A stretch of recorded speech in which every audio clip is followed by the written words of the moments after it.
భగవంతుని యొక్క నామం మాత్రమే మనల్ని ఏం చేస్తుంది, కాపాడుతుంది. సో దానికి స్నానం చేసినా, స్నానం చేయలేను, మటన్ తిన్నా, చికెన్ తిన్నా ఏం అవసరం లేదు. మీరు అట్లనే చేస్తారు కదా ఎప్పుడన్నా, అలా నేను మటన్ తిన్నా జై శ్రీరామ్ అనొద్దు అంటారు కదా.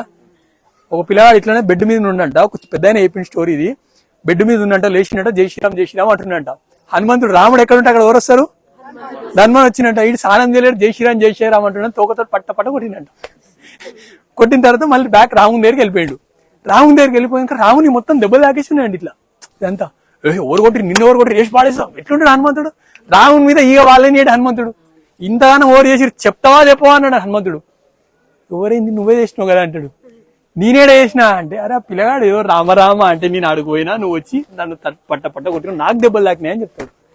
సో దీన్ని బట్టి ఏంటంటే, నువ్వు మటన్ తిన్నా, చికెన్ తిన్నా, బెడ్ మీద ఉన్నా, బెడ్ మీద లేకపోయినా, ఏ టైంలోనైనా సరే మీరు ఏం చేయొచ్చు, రామనామం చేయొచ్చు. చేస్తారా తల్లిలు మీరు అందరు కూడా చేస్తారా, తప్పకుండా చేస్తారా.